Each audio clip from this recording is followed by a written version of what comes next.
Oke, kita lanjut sekarang yang terakhir. Type. Jadi tadi kita sudah belajar tentang kontrol valve-nya, kemudian gear type pump, kemudian pen type pump, dan terakhir yang keempat piston type. Ya. Gimana metodenya kemarin hari ini? Kalau minggu kemarin pakai slide, saya jelasin juga masih ngambang-ngambang, masih apa ya istilahnya? Menghayalnya masih sulit ya. Ya, menghayalnya masih sulit kan. Ada yang menghayal kemana-mana, ada yang kacau. Tapi setelah kita pakai komponennya langsung, kita pakai partnya langsung, gimana hasilnya? Lebih mudah kan menangkapnya? Ya, lebih mudah menangkapnya. Tinggal balik ke kalian nih. Yang masih belum paham 100%, kalau nggak mau tanya ya itu dia sendiri yang akan menanggung. Tapi yang belum paham, akan bertanya, saya jelaskan ulang, dia belum paham ya itu keuntungan buat dia. Oke, nah kita lanjut sekarang yang piston type ini yang paling rumit ya. Ini adalah yang paling tinggi performanya dibanding yang kedua jenis tadi, yang gear maupun yang pen. Tapi ada kekurangannya juga. Kekurangannya adalah coba lihat, mejanya aja nggak cukup satu. Kalau gear pump tadi kan setengah meja, yang pen type satu meja full, yang piston 2 meja full. Ini pun belum semua loh ini. Masih ada beberapa yang ketinggalan partnya. Oke. Nah, ingat ketika kalian merekondisi sebuah piston pump, ini diperlukan keahlian yang tinggi juga. Ya, karena di sini nanti ada hitung-hitungan. Ada adjustment di sini. Ada measuring dan ada adjustment. Kalau yang gear type, pen type kan enggak. Kalau apalagi yang pen type. Pen type itu kan enggak ada measuring kan. Visual semua ya. Ketika hasil visualnya dibandingin GLVTS sudah enggak masuk spek, tinggal ganti. Kalau yang gear type mungkin ada beberapa yang bisa di-spek dan diukur. Tapi kalau yang piston type ini paling rumit. Ya, paling rumit. Di sini diperlukan keterampilan pengukuran dan inspeksi. Nah, contoh ini ada hosing. Di hosing ini ada stoppernya.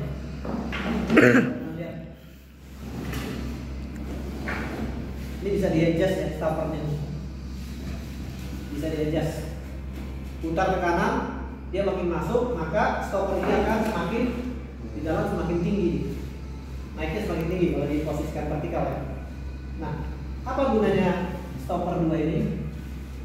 Ini nanti untuk menahan gerakan dari soft step. Jadi soft stepnya itu dia di dalam hosing, dia gantung. Bisa upstroke, bisa distro. Upstroke, distro. Dipasangi 12 stopper. Tujuannya apa? Supaya dia ketika distro tidak nol. Kalau dia listriknya level ini, walaupun pompanya berputar tidak menghasilkan fluid, ya. Negatif. Atau bahkan bahaya lagi kalau sampai listriknya terlalu ekstrim, minus misalnya. Karena dia bukan lagi menghasilkan fluid, justru kebalikan. Takut bisa. Ya, bukan menghasilkan fluid lagi, kebalikan. Nah ini yang pertama dilakukan adalah visual inspection. Ketika kita merekondisi sebuah pompa yang piston type. Kita visual inspection, housingnya ada sertakan. Ya, headnya ini headnya ya. Ini housing, ini headnya. Ini surface headnya juga diperhatikan. Surface-nya bagaimana? Ada kausan ya? Ada sertakan nggak? Ya, termasuk semua. Ini semua di inspect. Ini port plate-nya juga, ini surface-nya dulu di inspect.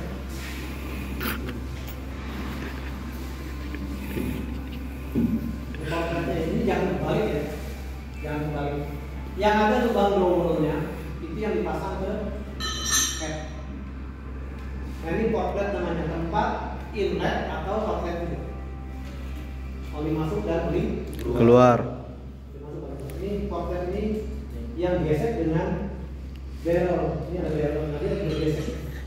Port plate-nya diam, barrelnya berputar. Nah, ingat lagi tuh, ada yang ganja, ada yang kuningan. Sudah tahu tadi kan jawabannya? Komplek ini di spek visualnya ada kertasan atau dia sudah mengalami kausan. Biasanya ini contohnya ada scratch. Nanti lihat di GLVTS, kalau scratchnya seperti ini, boleh nggak di lapping? Di lapping itu gini. Kalian ambil kertas amplas ya, amplas terigu, ditaruh di meja yang rata, kasih oli engine paling bagus, baru nanti di leping itu kalian coba membentuk angka 8 Latin ya, jangan 8 Romawi, hancur dia nggak rata, jadi 8 Latin ya, 8. Itu untuk menghilangkan scratch. Kenapa 8 Latin? Supaya kausannya rata. Nah, kausannya rata. Kalau kalian begini, Lo bentuk bulat, Pak. Sisi depan dan sisi belakang, kiri kanannya tidak. Jadi harus angka 8. Ini clampingnya bisa setengah kali. Sambil Ya, kalau bulat bentuk lingkaran. Siapa? Itu. Ya. Nggak bisa bentuk lingkaran nggak, Pak? Kayak gini. Nggak bisa nggak bulat. Sudah dibilangin pabrik harus 8 Latin, kalian bikin sendiri. Kalau lingkaran ada terjadi, kau kami tidak paham. Mana dulu? Ya udah. Nah, kali diburu. Cuman kan terlalu lama. Cuma kalau 1 mili kan terlalu. Kasihan dengan bubutnya, baru kan sedikit, udah selesai. Udah sesuai sama nyetar Arabnya. Mending jadi samohung ya. Ya, nanti sambil dilihat kalau sudah hilang, scratch-nya udah cukup. Ya, di lapping bisa dipakai ulang dengan cara di lapping. Tapi nanti harus dicek juga ketinggiannya. Jangan sampai kalian asik. Bulan kemudian. Wah, tetap kertas gitu ya. Nah ini tetap diukur ketinggian, masih masuk spek. Oke.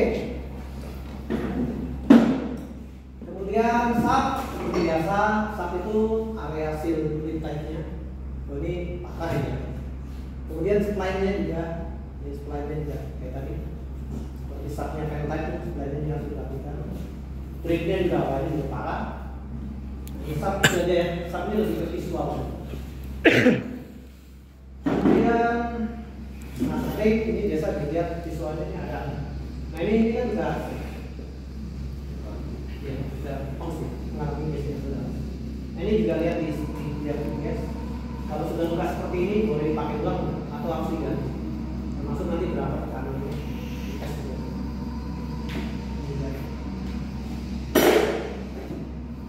Ini tes juga ya berapa tensionnya semua strip. Kemudian ini ada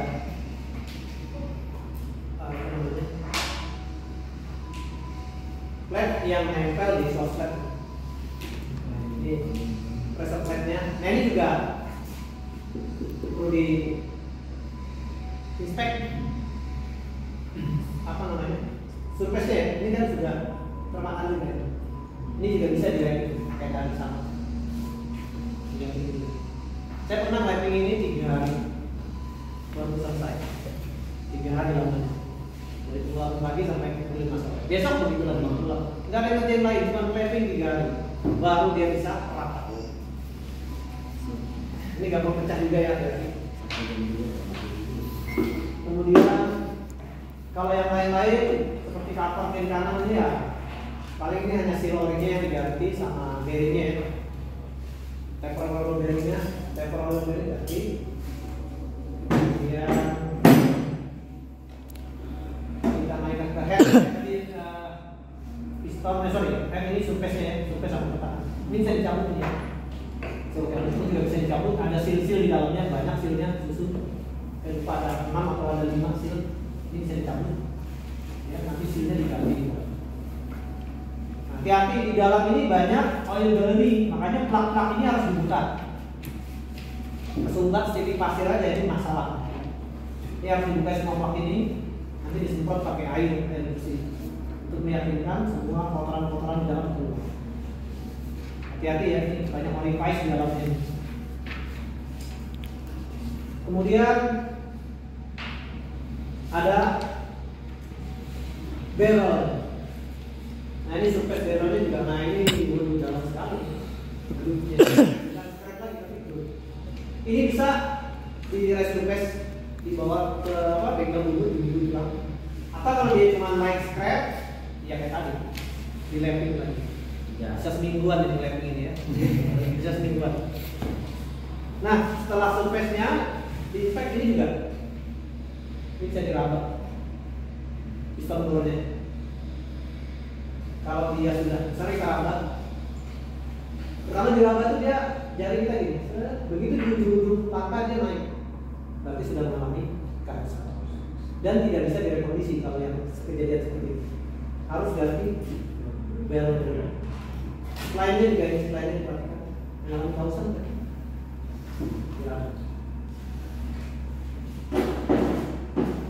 Kemudian, nah ini ada slipper stop dan retainer. Retainer ini inspeksinya adalah ini di sini. Ini biasanya gampang retak. Retainer dia bahannya gampang retak. Kalau kausan dia jarang ya, tapi yang sering itu retak di sini di stress riser area. Jadi retainer tag, kemudian nah ini bisa inspeknya itu begini, bunyi enggak? Bunyi, iya kan? Dengerin. Nah kalau udah bunyi kan, berarti antara slipper sama pistonnya sudah aus. Kalau masih bagus dia tidak bunyi. Kalau udah bunyi enggak? Jadi visual sama kalau masih bagus dia nggak bunyi. Ini kalau ibarat dengkul kopong. Iya. Gara-gara ini jam terbangnya Tinggi. Oke. Nah ini sama surface-nya ini ya.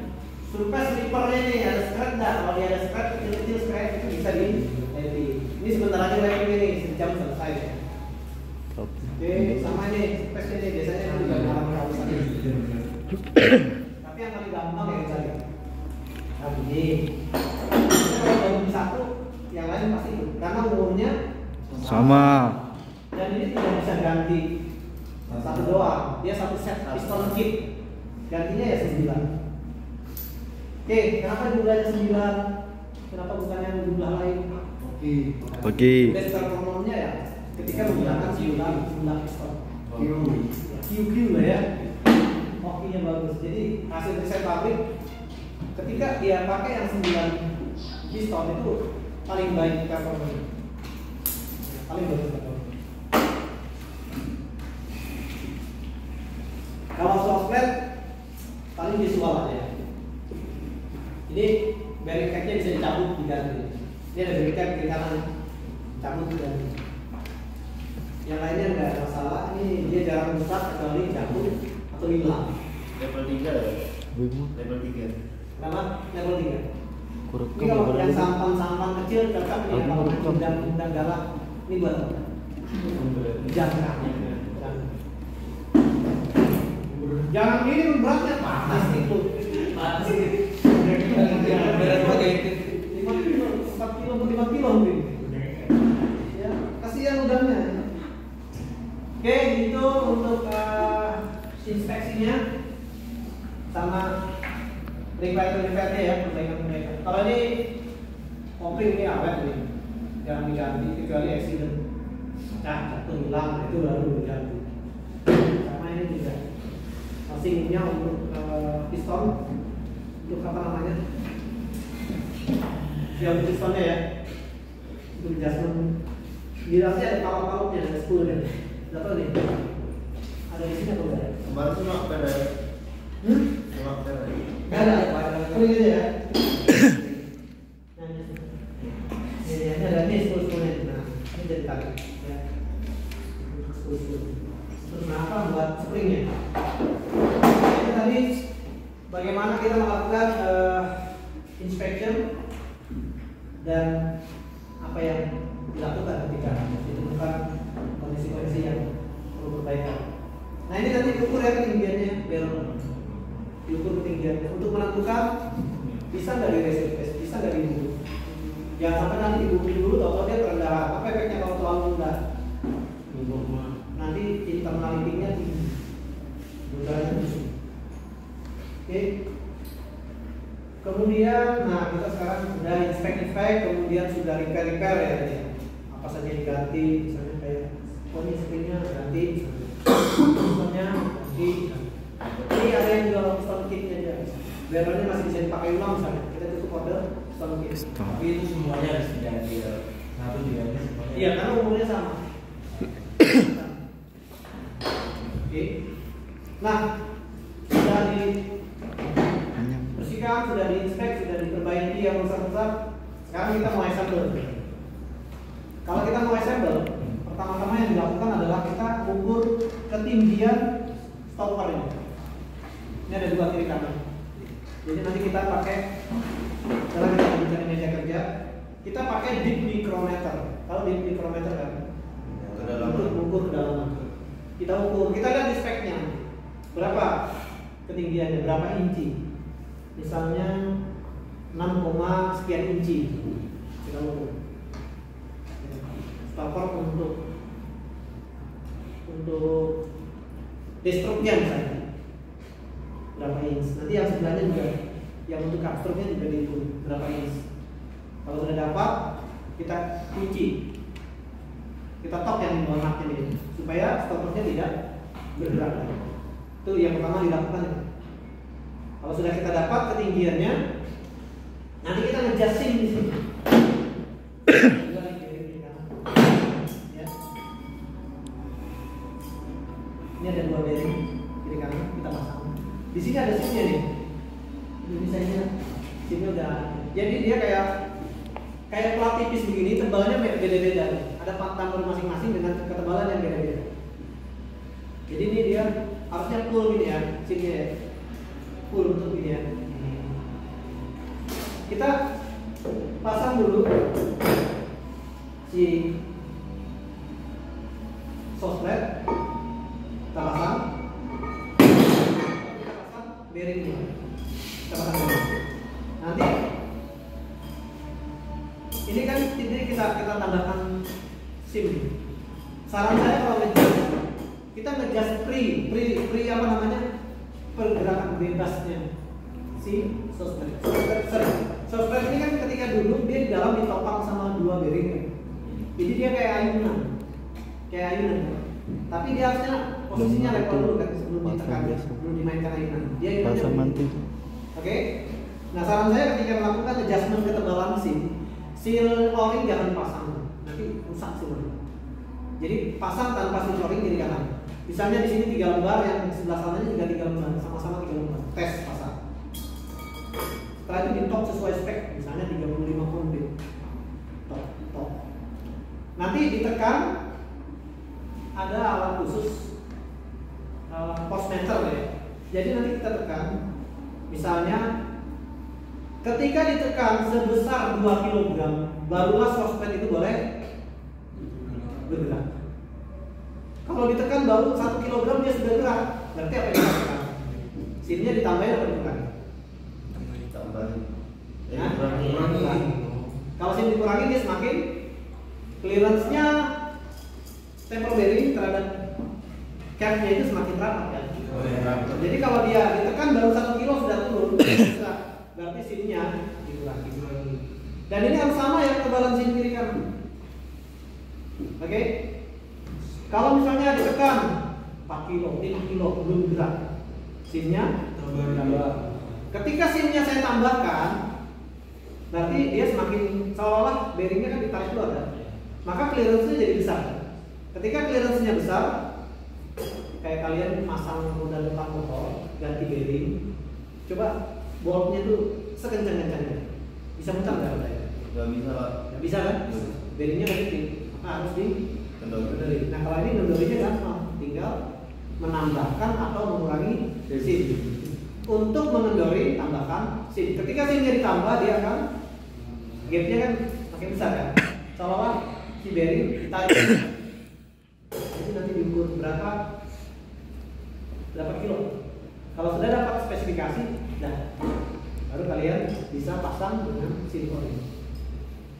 Ini ada teman saya ngejas dia lupa sealnya yang baru udah dipasang. Jas kiri kurang, jas kanan kurang. Akhirnya sealnya rusak. Gila nih kan. Jadi lepas saja di sini. udah dapat tadi berapa ketinggian stoppernya, dapat juga berapa SIM yang diperlukan, udah. Tinggal assemble. Yang ribet itu nanti memasukkan pistol ke dalam barrel. Biasanya dia tidak akan dimiringkan. Jadi posisinya nanti kita taruh di stand, dia agak miring sedikit gitu. Supaya barrelnya itu enak kita masukkan. Sambil putar-putar, lepas-lepaskan piston supaya masuk ke dalam lubang barrel. Kalau piston udah masuk semua, udah tinggal masangin yang lain-lain. Nah ini juga nih kadang-kadang sudah kita pasang di sini, tiba-tiba pas headnya diangkat jatuh, headnya jatuh sedikit, mumplang gitu. Padahal ada double-nya, kadang-kadang dia turun. Nah kalau untuk supaya dia lengket, kita bisa pakai high vacuum grease. Jadi kalau dikasih high vacuum grease dia vacuum dan gampang jatuh. Jangan pakai grease yang hijau, hitam dan lain-lain. Itu akan membuat kontaminasi terhadap oli itu. Tapi pakai high vacuum grease. Warnanya putih bening ya grease-nya. Pernah lihat lem akuarium? Nah mirip seperti itu. Keistimewaannya high vacuum grease tadi ketika dipasang di pompa, ketika di running, oli akan panas. Ketika olinya panas, kena bersentuhan atau tercampur dengan vacuum grease tadi kan, sifat vacuum grease tadi ketika kena oli panas dia akan cair jadi berubah dan menyatu dengan oli, tidak menjadi kontaminasi. Itu kelebihannya high vacuum grease. Makanya harganya lumayan. High vacuum grease, high itu high tinggi, kevakuuman yang tinggi itu grease. Keistimewaannya dia ketika sudah panas cair, atau kena oli yang panas dia cair dan dia menyatu dengan oli.